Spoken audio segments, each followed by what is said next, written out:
Hola, muy buenos días. Seguimos disfrutando Mateo.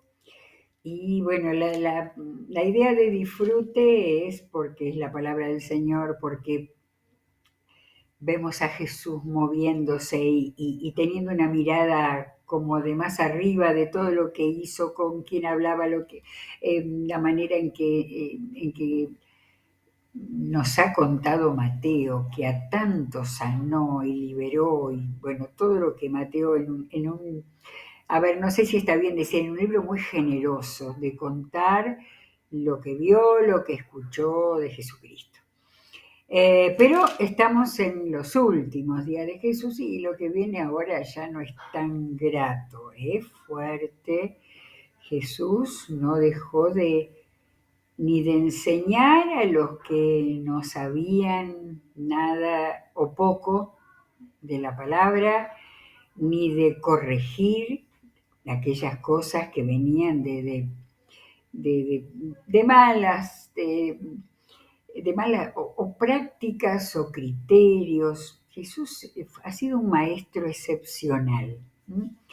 Pero ahora está confrontando mucho más, porque claro, ya leímos varias veces que los fariseos y todos los contrarios estaban confabulando, y ya vimos arrestarlo, y no sé si ya pareció que ya estaban pensando en matarlo. De manera que antes de terminar su ministerio acá en la tierra, Jesús estaba dispuesto a decir todas las cosas como son. Por eso le pusimos de título hoy: Jesús denuncia la falsedad. Y vamos a ver entonces la manera en que Jesús, este es el cuarto de los discursos de Jesús que puso Mateo, ¿sí? Ya vimos tres, ahora seguiditos tenemos dos, el cuarto y el quinto, y cada uno, no puedo decir peor que el otro, pero difícil, durísimo. Mateo 23. Después de esto, que era cuando él había usado un montón de citas bíblicas para contestar a fariseos y antes a los saduceos, y termina el capítulo 22, diciendo: nadie pudo responderle ni una sola palabra, y de ese día ninguno se atrevía a hacerle más preguntas. Entonces la sensación que nos da es que entonces Jesús empezó a hablar sin preguntas, con la autoridad que el Hijo de Dios tenía en la tierra. Después de esto, Jesús dijo a la gente y a sus discípulos, y miremos el título, ¿no? Denuncia. Lo que Jesús empezó a hacer era una denuncia. Los maestros de la ley y los fariseos tienen la responsabilidad de interpretar a Moisés. Clarito. Una aclaración: maestros de la ley, en otras traducciones dice los escribas, que los escribas eran no solo los que escribían, los que tenían que copiar, interpretar, no, preservar. Acordémonos que no había libros sino rollos, y eh, los llamados escribas, que eran los maestros de la ley, no solo eso, no copiar y preservar, sino interpretar y enseñar. Eran muy importantes. Entonces, Jesús plantea que los maestros de la ley y los fariseos tienen la responsabilidad de interpretar a Moisés. Así que ustedes deben obedecerlos y hacer todo lo que les digan. Pero no hagan lo que hacen ellos, porque no practican lo que predican. Primera denuncia. No practican lo que predican. Atan cargas pesadas y las ponen sobre la espalda de los demás, pero ellos mismos no están dispuestos a mover ni un dedo para levantarlas. Y lo de las cargas pesadas no eran cargas físicas, no eran que tenían que llevar bolsas de dinero al templo, nada de eso. Cargas pesadas eran el cumplimiento estricto de la ley, y con algo que nos va a aparecer después, lo vamos a recordar esto,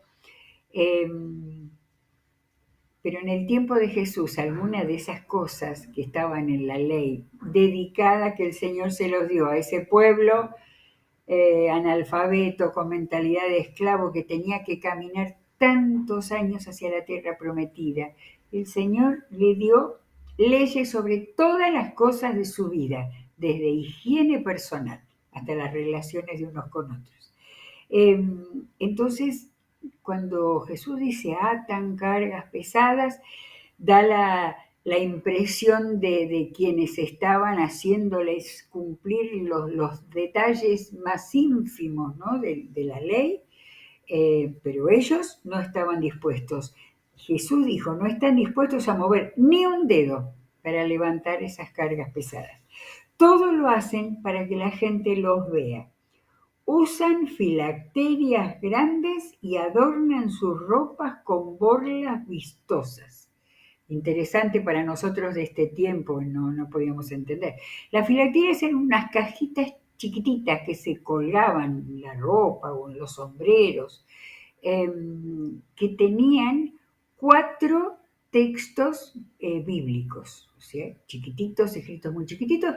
Yo tengo por ahí la lista, 2 eran de Éxodo y 2 de Deuteronomio, seguramente mandatos del Señor, pero la cosa es que llevaban la ley del Señor encima. Y borlas también, las borlas tenían que ver con, no me acuerdo si anotó, si lo anoté, pero eran también otros elementos que se los colgaban y que tenían que ver con la ley de Dios. Eran como para decir, yo camino con la ley de Dios encima.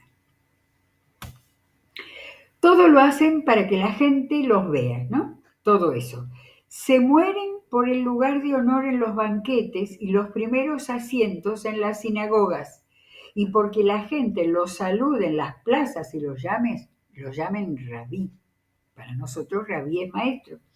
Pero no permitan que a ustedes se les llame rabí, porque tienen un solo maestro y todos ustedes son hermanos. Y no llamen padre a nadie en la tierra, porque ustedes tienen un solo padre y él está en el cielo. No permitan que lo llamen maestro, porque tienen un solo maestro, el Cristo. Evidentemente esto no es para ser tomado literalmente, porque pareciera que tampoco se puede llamar padre al padre de uno. Pero era una manera de que los títulos eran más importantes que las acciones. Por eso Jesús les dijo en el versículo 11, el más importante entre ustedes será siervo de los demás, porque el que a sí mismo se enaltece será humillado y el que se humilla será enaltecido. Así que acá hay un duro golpe a todo lo que fuera la vanagloria personal por ser uno de los especialistas de la ley y todo eso. Versículo 13. Ay de ustedes, maestros de la ley y fariseos hipócritas. Les cierran a los demás el reino de los cielos y ni entran ustedes ni dejan entrar a los que intentan hacerlo. Ay de ustedes, maestros de la ley y fariseos hipócritas, recorren tierra y mar para lograr un solo adepto, y cuando lo han logrado, lo hacen 2 veces más merecedor del infierno que ustedes. Ya hablamos, ¿no?, de cómo Jesús usaba la palabra infierno, sí, hablando de castigo, de juicio. O sea, Dios juzga de manera durísima todo eso que hasta ahora es exterior, aún lo de ganar a un solo adepto y después hacerlo como ellos. Versículo 16. Hay de ustedes guías ciegos que dicen, si alguien jura por el templo, no significa nada, pero si jura por el oro del templo, queda obligado por su juramento. Ciegos insensatos, ¿qué es más importante, el oro o el templo que hace sagrado al oro? También dicen ustedes, si alguien jura por el altar, no significa nada, pero si jura por la ofrenda que está sobre él, sobre el altar, queda obligado por su juramento. Ciegos, ¿qué es más importante? ¿La ofrenda o el altar que hace sagrada la ofrenda? Por tanto, el que jura por el altar, jura no solo por el altar, sino por todo lo que está sobre él. El que jura por el templo, jura no solo por el templo, sino por quien habita en él. Y el que jura por el cielo, jura por el trono de Dios y por aquel que lo ocupa. De manera que acá está mostrando el tema del amor al dinero, ¿no? Que pareciera en esas prácticas, nosotros nada de eso tenemos de esta manera, pero está ahí justo dándole en el clavo a las cosas que estaban pasando. El oro del templo era más importante. Versículo 23. Ay de ustedes, maestros de la ley y fariseos, hipócritas, otra vez, dan la 10ª parte de sus especias, la menta, el anís y el comino. Interesante para ver lo que ya tenían de especias en aquel entonces. Pero han descuidado los asuntos más importantes de la ley, tales como, escuchemos, la justicia, la misericordia y la fidelidad. O sea, cumplían en las ofrendas de la 10ª parte de todo lo que tenían, en los polvitos, importantes para la vida, pero dice que dejaban pasar la justicia, la misericordia y la fidelidad. Debían haber practicado esto sin descuidar aquello, ¿eh? No les estaba diciendo que no entreguen, no estaba diciendo nada de las ofrendas que habían sido enseñadas por el Señor al pueblo de Israel. Guías ciegos cuelan el mosquito, pero se tragan el camello. ¿Y saben lo que leí que era colar el mosquito? Porque, no sé si todos, pero se daban que los fariseos más estrictos colaban el agua que iban a tomar, claro, no habría canillas como ahora, ¿no? Pero el agua de donde tenían que iban a tomar la colaban por si acaso había caído algún mosquito y no era agua pura. Así que Jesús le dice, cuelan el mosquito, pero se tragan el camello. Versículo 25, y Jesús sigue. No quiero ni imaginar, y debemos imaginar cuando leemos la palabra, la cara de Jesús.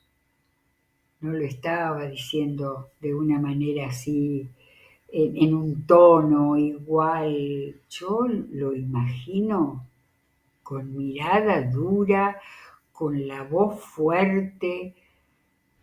Se lo estaba diciendo, volvamos al primero, a la gente y a sus discípulos. Pero después dice, ustedes, ay de ustedes en todos estos ayos y los ayes tan comunes en los profetas del Antiguo Testamento, los ayes eran directos. Ay de ustedes, maestros de la ley y fariseos, hipócritas. Limpian el exterior del vaso y del plato, pero por dentro están llenos de robo y de desenfreno. Fariseo ciego, limpia primero por dentro el vaso y el plato, y así quedará limpio también por fuera. Y ahí no estaba hablando de los vasos pero como ellos se ocupaban tanto de lavar las manos y de hacer todas esas cosas, seguramente ellos frotaban los vasos por si alguien hubiera dejado sus huellas. Pero Jesús estaba hablando adentro, no estaba hablando de líquido adentro, estaba hablando de robo y desenfreno.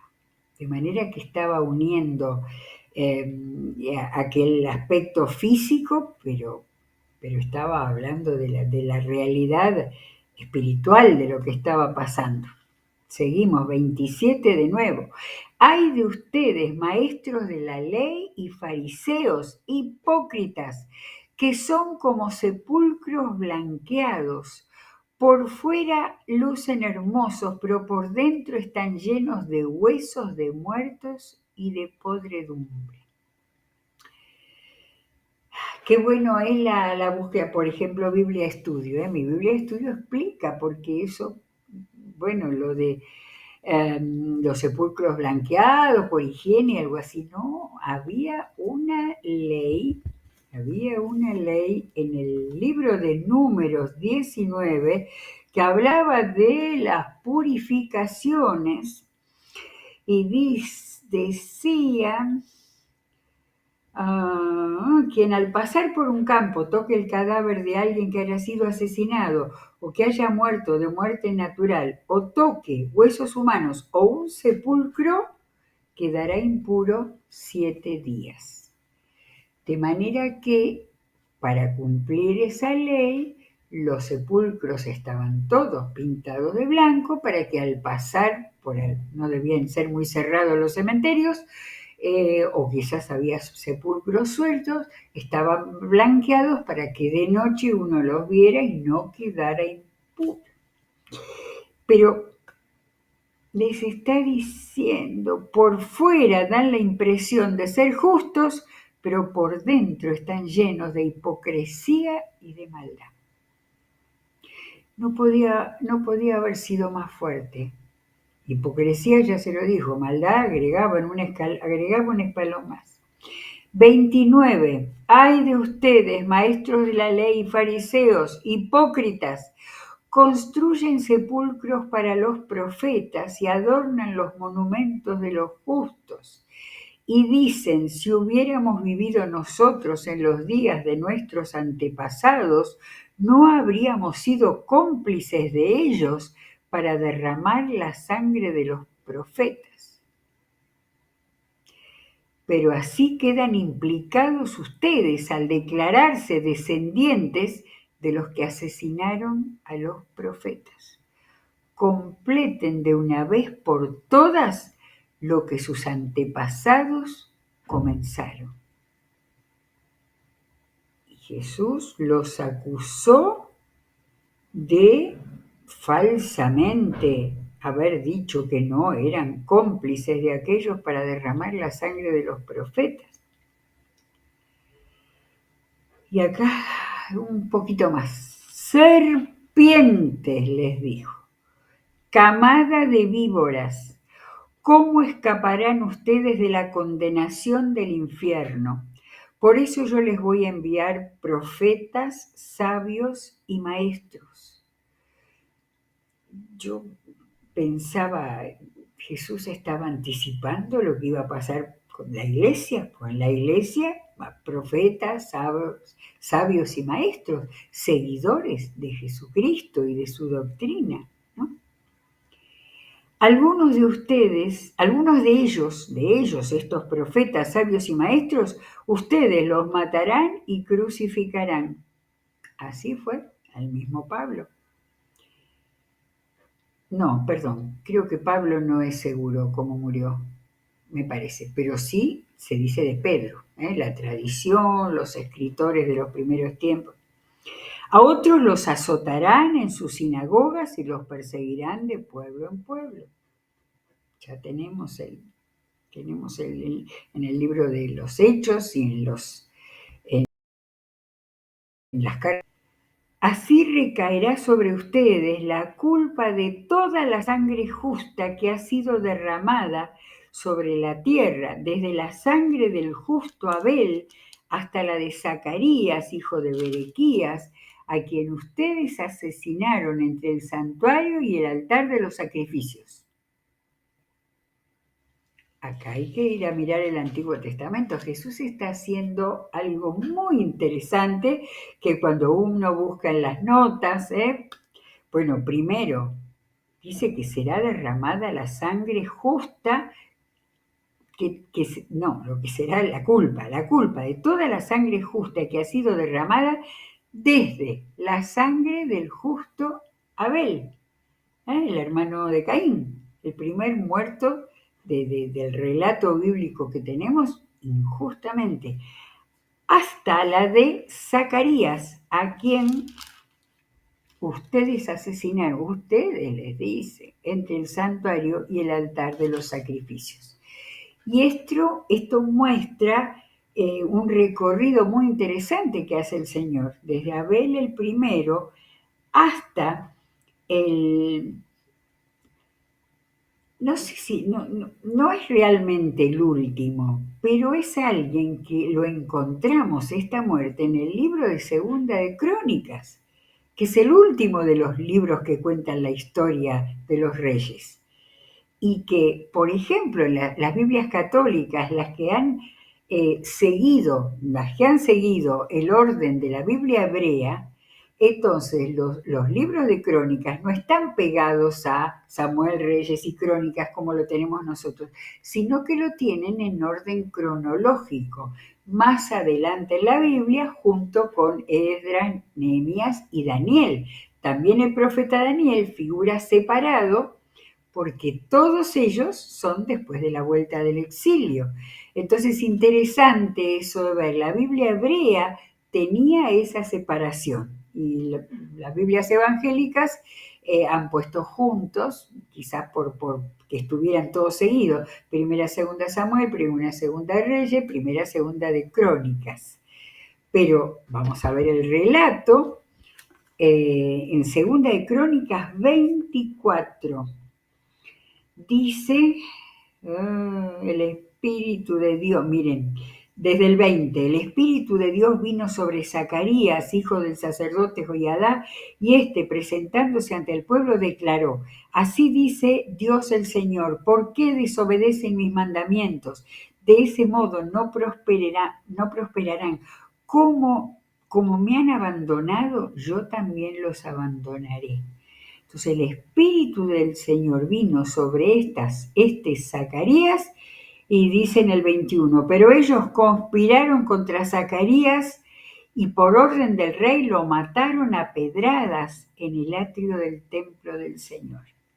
Así fue como el rey Joás mató a Zacarías.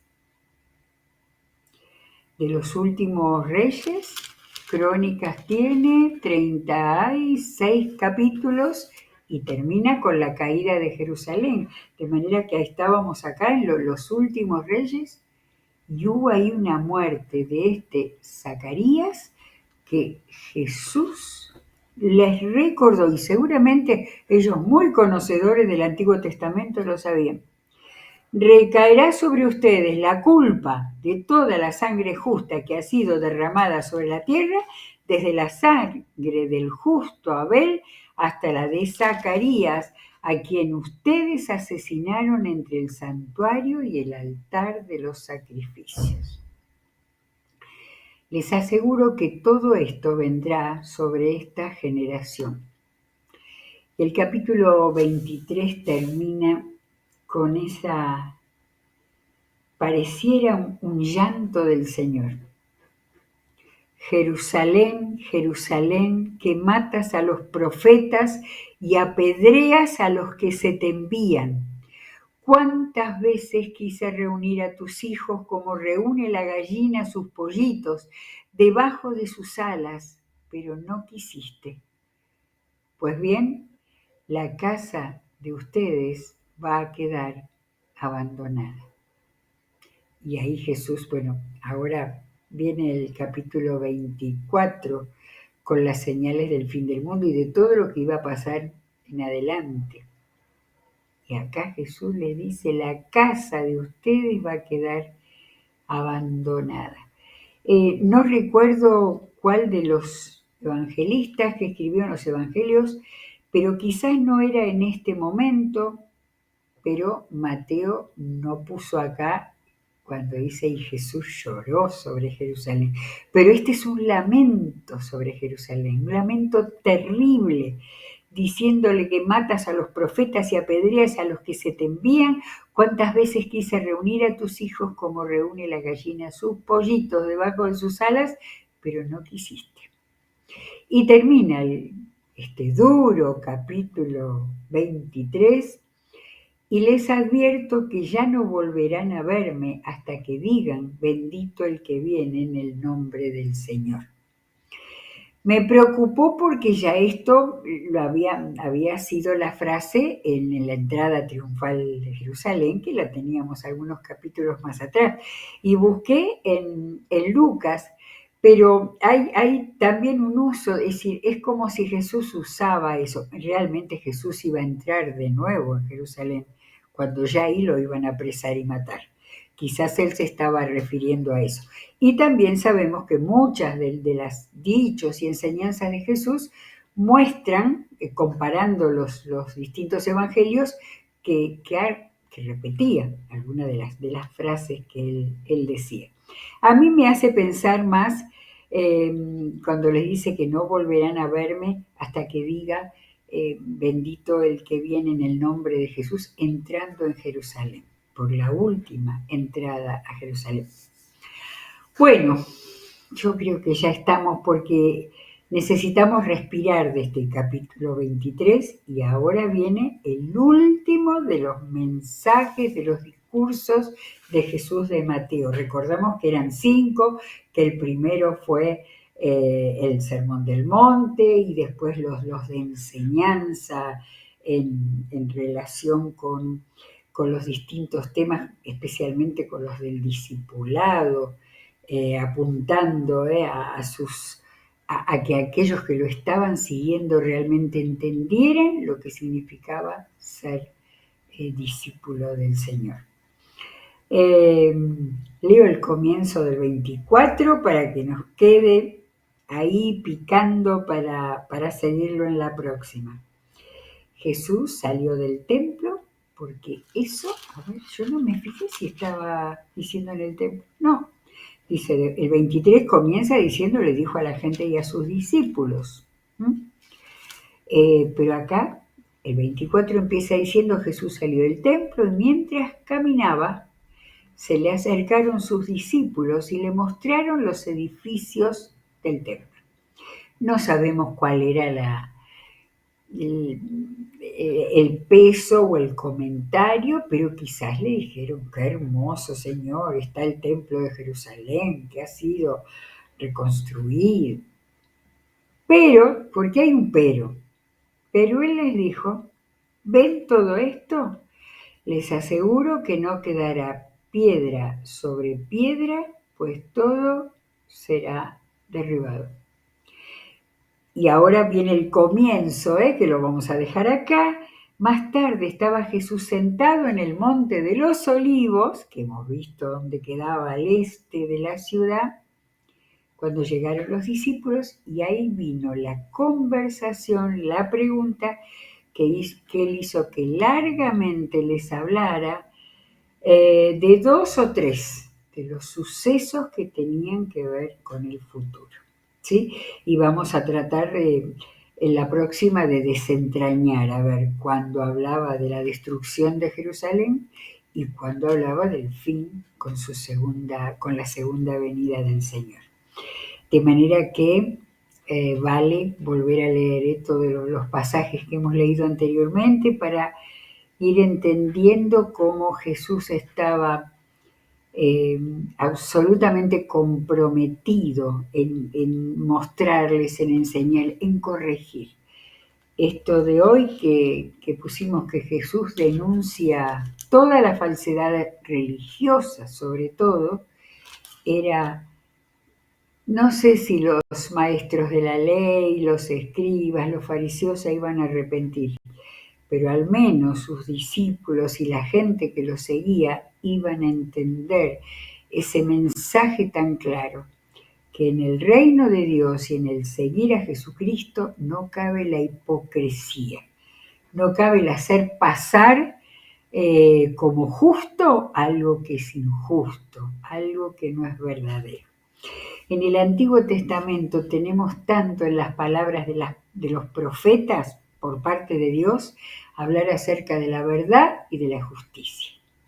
Y esto es lo que Jesús está apuntando, destruyendo, derribando sobre todo, religiosidad basada en prácticas exteriores a las que Jesús llamaba hipocresía.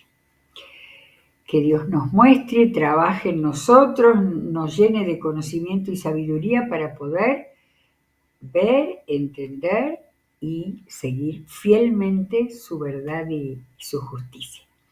Seguimos en la próxima, que Dios los bendiga ricamente.